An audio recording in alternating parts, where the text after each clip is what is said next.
Yesterday was kind of a special day for us, Dutch people, Yeah. because of the football. Yeah, I know. You must have gotten a weird impression of us, haven't you? Oh, weird? Yeah, like crazy people all around town, especially Well, here.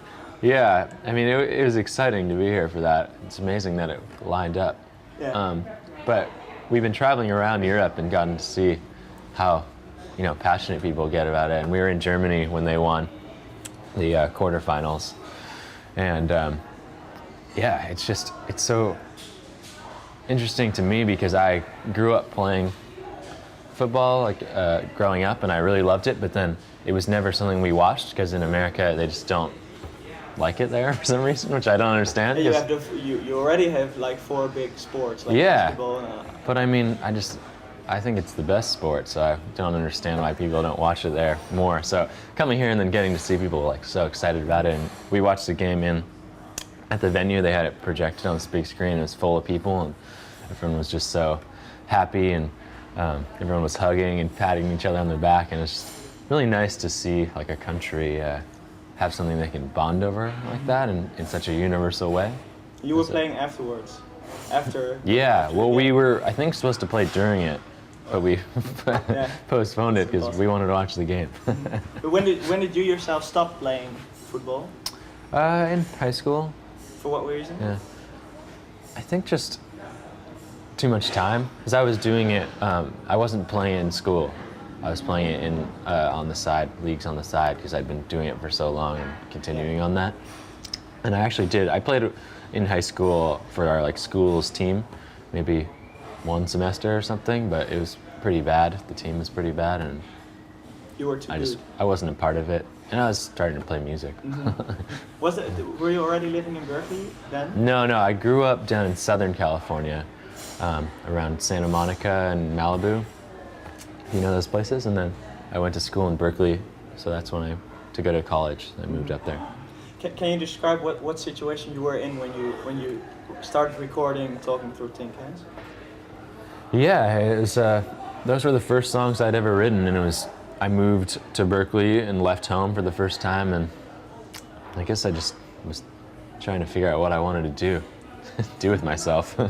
So I started writing these songs. But how was your living situation? Where did you live? How did you get those songs out? Well, I lived in the dorms the first year, just because that's what you do. So I was writing them maybe in the second half of that, and then also when I moved out into my first apartment. And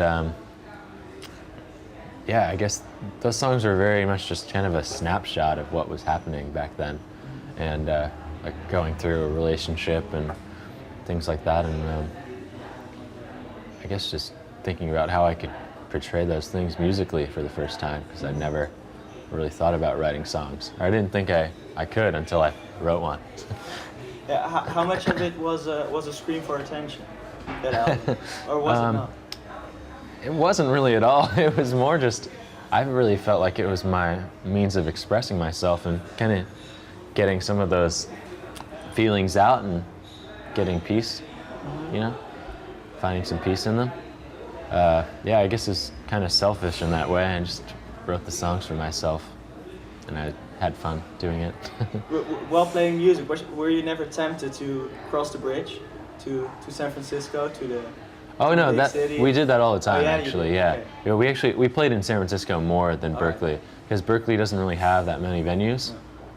There's a few. We ended up playing probably every venue in the area because we were a band just trying to get the sound out there. But San Francisco has the bigger venues, and when we were trying to open up for bigger bands coming through, we'd always end up in San Francisco. And when we go to play there now, that's where we play. Is there a difference between the mentality in San Francisco and Berkeley when it comes to music, to the music scene? It's not. No, I think it's pretty similar. There's a Bay Area kind of mood and mindset that I think a lot of people fall into that live in those places. It's very much different than what's happening in Southern California, in Los Angeles and those areas. But yeah, I'd say Berkeley and San Francisco is kind of cut from the same fabric.